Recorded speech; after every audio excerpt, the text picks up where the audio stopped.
From the time I was 12, I thought my life was mapped out for me. Please stay with me as I tell you my story. Don't forget to like, share with your family and friends, and subscribe to this channel. Your support means a lot to me. Back to my story. While other kids spent weekends at the mall or glued to television, my father took me to boardrooms. He'd sit me at the end of the long mahogany table, a glass of juice in front of me, while men in suits argued about numbers and projections. When they left, he'd ruffle my hair and say, "One day, Clara, this will all be yours." I believed him. The company was more than a business, it was our family's pride. My grandfather had started it from nothing, and my father turned it into a multimillion-dollar empire. Growing up, I thought of the company as a sibling, one I was destined to protect and nurture. Even in high school, while my friends dreamed of careers in fashion or travel, I was sketching logos, drawing markup reports,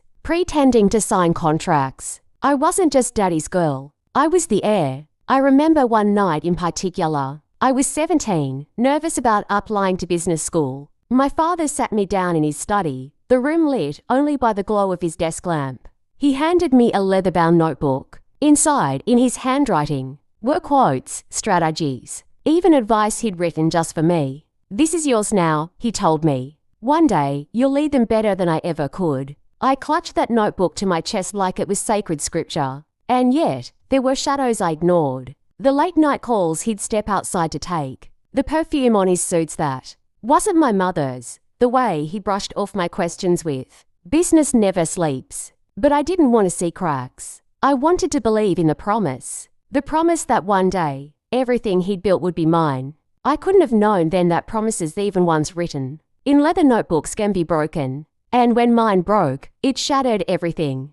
The day of the announcement felt like the beginning of everything I'd worked for. I wore the navy blue suit my mother had tailored for me. The one, she said, made me look powerful, but not threatening. My hands trembled as I adjusted the pearl earrings my grandmother had given me for luck. Today wasn't just another board meeting. Today was the day my father would finally name me his successor. The glass tower gleamed in the sunlight as I walked in. Shoulders straight, chin high. Employees nodded respectfully, some even smiling knowingly. They all assumed what I assumed, that the princess was about to be crowned. When I entered the boardroom, my father was already seated at the head of the table, flanked by executives. He looked sharp in his charcoal suit, his silver hair perfectly in place, his smile calm but commanding. "Clara," he said warmly, motioning to the chair beside him. "Sit here. It's your day." My heart swelled. This was it. The meeting began, charts and projections flicking across the screen.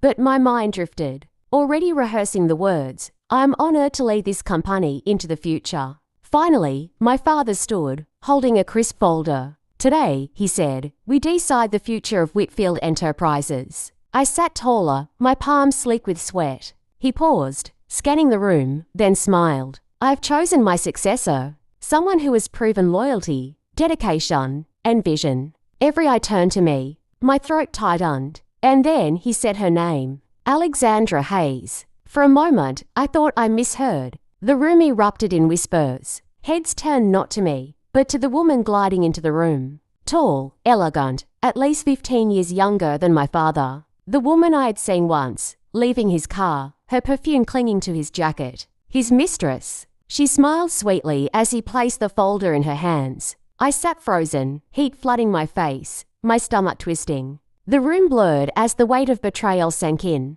This wasn't my day. It was the day my father chose his mistress over his daughter. The boardroom erupted like a storm. Gasps, whispers, some executives exchanged stunned glances, while others smirked knowingly as if they had seen this coming. I sat frozen in my chair, my nails digging into the polished wood of the table, my heart hammering in my chest. "Alexandra Hayes," my father repeated, his voice steady, almost proud. "She will be stepping into her new role as CEO effective immediately." I wanted to scream, to stand and demand an explanation, but my throat tightened, my voice lost beneath the weight of humiliation. Alexandra smiled sweetly as she shook hands with the board members, her manicured fingers sparkling with diamonds. She didn't even look at me, why would she? She had already won. I became aware of the whispers circling the table. His daughter must be devastated. Wasn't she supposed to inherit? Poor thing. But the mistress is ruthless. Maybe that's what the company needs. The words burned my ears. I tried to steady my breathing, but shame pressed down on me like a stone. Finally, I forced myself to stand. My chair scraped loudly, silencing the room for a moment. My father looked at me not with pride, not with regret, but with cold finality. "Clara," he said evenly, "this is business. Emotions have no place here." His words sliced deeper than any knife. Emotions? As if I were a child throwing a tantrum instead of the daughter he'd promised the world to.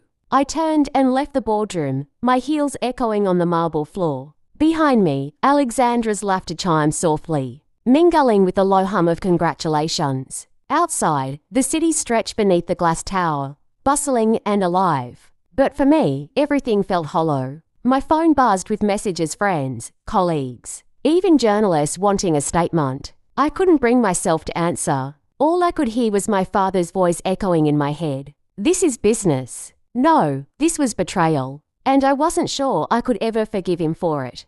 I waited until the boardroom emptied, until Alexandra's laughter drifted down the hall with the last of the executives. My father remained inside, tidying papers into neat stacks as though he hadn't just set fire to my world. "Why?" My voice broke the silence, sharp and trembling. He didn't look up. "Clara, not now. Not now." I stepped closer, my heels clicking against the floor. "You humiliated me in front of everyone. You promised me this company since I was a child. You told me I was your legacy." Finally, he raised his head. His eyes, once warm, were cold steel. "Promises don't run companies. Results do." I blinked, stunned. "Results? I have a degree. I've shadowed you for years. I've given up everything to prepare for this. And you give it to her?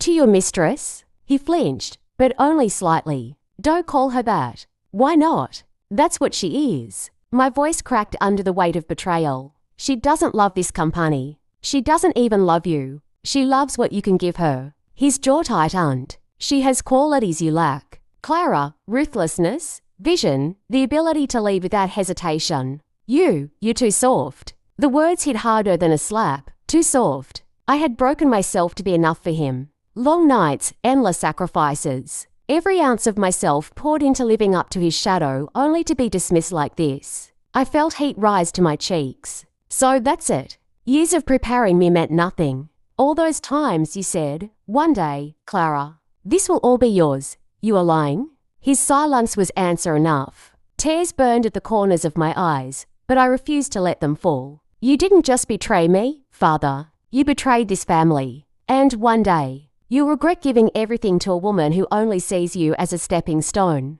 I turned before he could respond, my chest heaving, my heart shattering. Behind me, his voice followed, flat and unshaken. "This is business. Clara, you'll understand one day." But I knew I never would. The next week was agony. Every newspaper, every business blog, every headline screamed. The same story, Whitfield hands. Empire to younger partner. Some didn't even bother calling her by name. The Mistress CEO. But Alexandra wore the title like a crown. I saw her everywhere in glossy magazines, giving interviews on television, her smile flawless, her voice syrupy sweet as she spoke about honouring Mr. Whitfield's vision. She didn't mention me once. Not the daughter who had been raised to inherit. Not the woman who had sacrificed years in preparation. At the company headquarters, she swept in like a queen. I walked through the lobby one morning, and there she was, flanked by photographers, shaking hands with executives who once praised me. She wore a crimson dress that demanded attention, her hand resting lightly on my father's arm, her diamond bracelet glittering under the flashbulbs. "Clara," she called, her voice dripping honey. "So good to see you." Cameras turned, flashes blinded, my stomach twisted. I forced a polite smile. "Alexandra?" She leaned in, lowering her voice so only I could hear. "You should smile more, darling. The press loves a gracious loser." Her words cut deep, but her smirk was worse. She knew exactly what she was doing. My father stood beside her, silent, as if her triumph was his too. He didn't defend me. He didn't even look at me. I clenched my fists at my sides. I wanted to scream, to drag her perfect facade down into the dirt where it belonged. But the cameras were everywhere, waiting for me to slip. to give them another headline, "Disgraced Daughter Snaps." Instead, I swallowed the rage and walked away, each step heavy with shame. Behind me, Alexandra laughed a soft, victorious sound that followed me down the hall. It wasn't enough for her to take the company. She wanted to take my dignity too. I told myself I was done, that I'd walk away with what dignity I had left. But deep down, the humiliation clawed at me, whispering that something didn't add up. So I went looking for answers. Late one night, when the office was nearly empty, I slipped into my father's private study at headquarters. The room smelled of leather and old whiskey, the air heavy with secrets. His mahogany desk was polished to a shine. But I knew my father too well. His order was a disguise. I checked the drawers first. Nothing but pens, paperweights, and neatly stacked files. But when I pulled on the bottom drawer, I felt resistance. A false lock. My hand shook as I used the trick he'd once taught me, pressing to edges of the drawer at once. With a click, it slid open. Inside was a folder stamped with bold red letters, "Transfer of Ownership." My heart lurched. I pulled it out, flipping through page after page. The documents weren't new, they were dated 2 years ago. He hadn't just decided last week to hand Alexandra the company. He had planned it for years. There were signatures, legal seals, even clauses that stripped me of any claim to the business. And at the very bottom, a handwritten note in his familiar script. "She will be the future. Clara is not ready." The words blurred as tears stung my eyes. Not ready. After everything I'd sacrificed. After all the promises, all the lessons, all the nights I'd spent at his side learning his world. I sank into his chair, the weight of betrayal pressing down on me. He hadn't just lied to me, he had lied for years, smiling in my face while secretly replacing me. A creak on the floor all made me freeze. I shoved the folder back into the drawer and turned. In the doorway stood Alexandra, her arms crossed, her lips curved into a knowing smile. "Curiosity is dangerous, Clara," she purred. "Careful you don't uncover more than you can handle."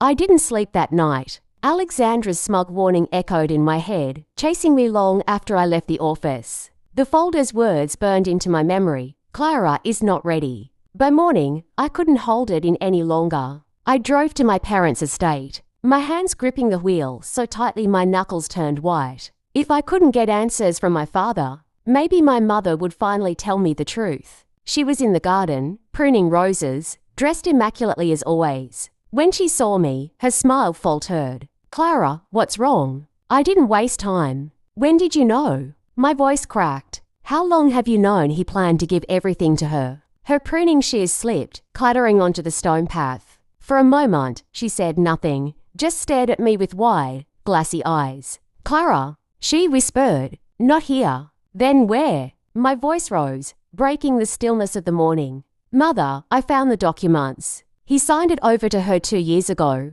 And you just stood by and let it happen." Her lips trembled. She pressed a hand to her temple as if bracing herself. "You don't understand." "Then make me understand." I stepped closer, my heart hammering. I was his heir. He raised me to take over. He promised me. And you knew he was tearing that away from me. Her eyes filled with tears, but when she spoke, her voice was flat, weary. "I knew about the affair. I knew about Alexandra. But what could I do, Clara?" He stopped listening to me years ago. The words hit me like a punch. She had known. All this time, she had known, and said nothing. I stumbled back, my chest tight. "You could have told me. You could have prepared me." Tears slid down her cheeks. "And what good would that have done?" "I couldn't save you, Clara. I couldn't even save myself." Her confession wasn't comfort. It was another wound. I realized then that betrayal didn't just come from my father. It came from silence too. The next week, I returned to headquarters determined to fight. The company was my birthright, and I wasn't going to let Alexandra strut across those halls as if she had built it. I barged into the boardroom uninvited during a meeting. 12 pairs of eyes turned to me, startled, then uneasy. At the head of the table sat Alexandra, her crimson suit glowing under the fluorescent lights. My father wasn't even there. "What is this?" I demanded. "Since when do board meetings happen without me?" Alexandra tilted her head, her smile practiced and perfect. "Clara, darling, these are strategic sessions. Only executives are required." I slammed a folder onto the table, my resume.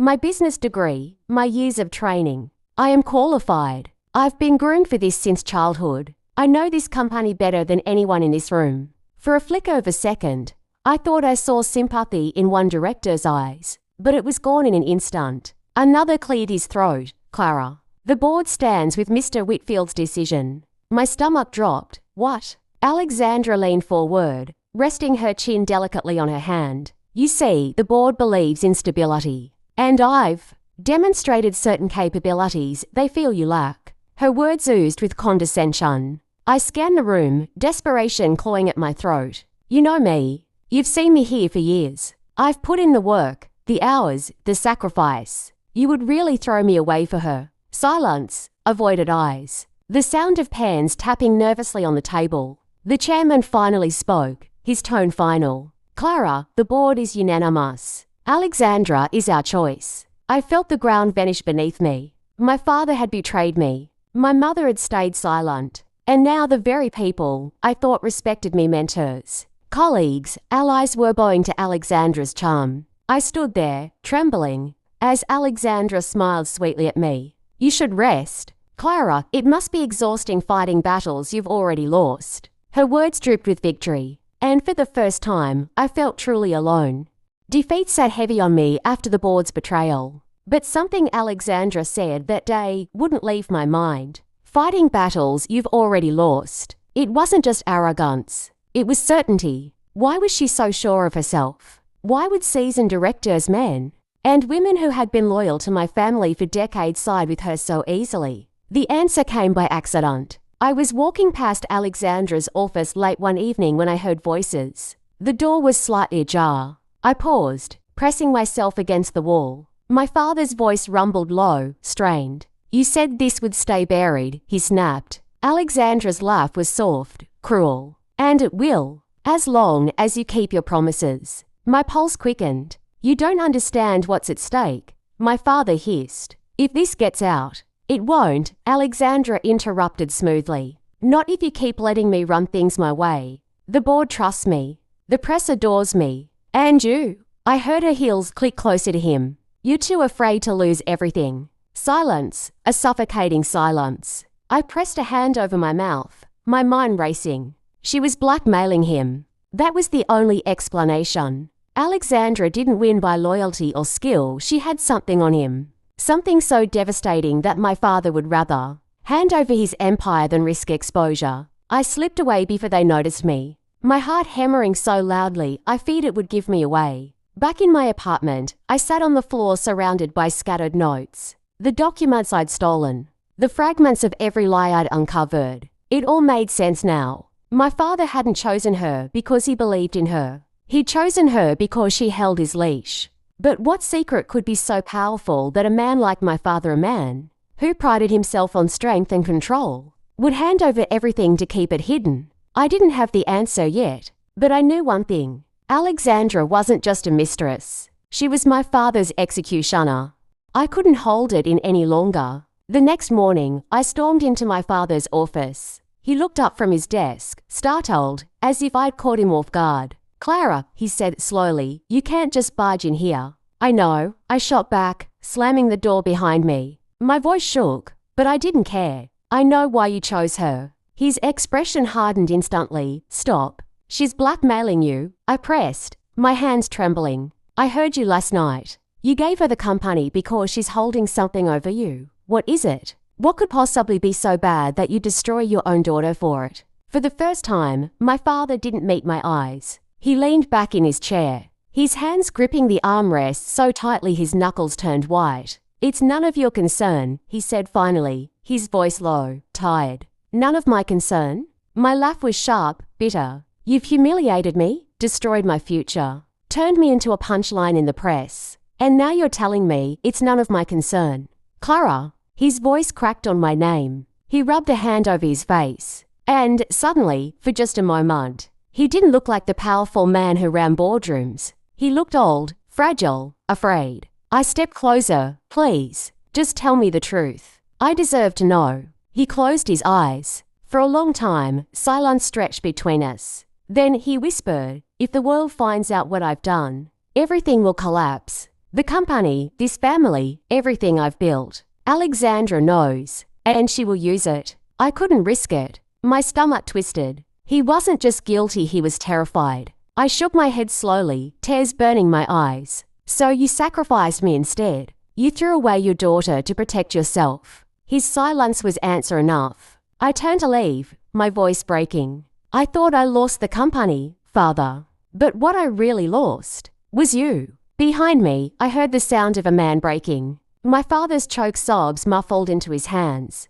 I sat in my apartment that night, the city lights flickering outside my window. For the first time in weeks, the noise of traffic and the hum of life below barely registered. All I could hear were my father's words. If the world finds out what I've done, everything will collapse. The betrayal was no longer just about Alexandra. It was about the man I had built my life around. The man I had worshipped as strong, untouchable, my hero. He wasn't protecting me. He wasn't protecting the family. He was protecting himself. And he had chosen to do it by destroying me. On my coffee table sat 2 folders. One was the evidence I had gathered. The documents proving the transfer had been orchestrated years ago. Alexandra's manipulations, the board's cowardice. With this, I could wage war. Lawyers, courts, media. If I went all in, I might claw back what was mine. The other was my grandmother's old leather notebook, the one my father had given me years ago, filled with his quotes and lessons.